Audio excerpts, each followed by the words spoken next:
BJP विधायक गोलू शुक्ला कुछ दिन मीडिया में सुर्खियां ना बटोरे, ऐसे कैसे हो सकता है। अब देखिए ना, इंदौर के एक बिल्डर नवीन गोधा ने गोलू शुक्ला के एक रिश्तेदार पर ये आरोप लगाया है कि उसने गोलू शुक्ला के नाम से उसे धमकी दी और दादागिरी करते हुए उनकी 24 बीघा जमीन पर कब्जा करने की कोशिश की।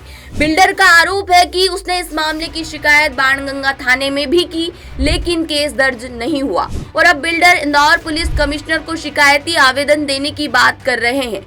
बिल्डर के मुताबिक मगरखेड़ा तहसील मलारगंज में उसकी 24 बीघा जमीन है। यहाँ कॉलोनी काटने की पूरी मंजूरी उनके पास है, लेकिन कई दिनों से गोलू शुक्ला का भांजा सागर तिवारी उन्हें परेशान कर रहा है। बिल्डर का आरोप है कि 40 से 50 लोगों के साथ जेसीबी लेकर विधायक का भांजा आया और बाउंड्री वॉल तोड़कर उनकी कॉलोनी की जमीन पर कब्जे की कोशिश की।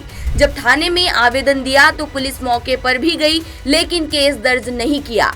गोधा ने कहा कि कई दिनों से तिवारी विधायक गोलू शुक्ला के नाम पर उन्हें धमका रहा है और 3 बीघा जमीन उसे बेचने के लिए दबाव बना रहा है। बिल्डर का कहना है कि वो अपनी जमीन पर ही बाउंड्री वॉल बना रहे थे, लेकिन विधायक के भांजे ने दादागिरी की। दरअसल इस मामले में ये है कि सागर तिवारी के पास 13 बीघा जमीन है।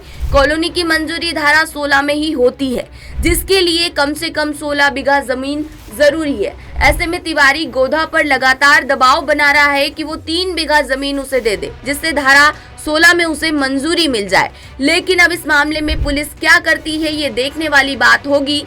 इंदौर से विशेष संवाददाता संजय गुप्ता की रिपोर्ट। लेटेस्ट, इन्वेस्टिगेटिव और इन डेप्थ खबरें देखने के लिए ज्वाइन कीजिए द सूत्र का व्हाट्सएप चैनल, सब्सक्राइब कीजिए यूट्यूब चैनल, लाइक कीजिए फेसबुक पेज और पढ़ते रहिए वेबसाइट www.dasudr.com।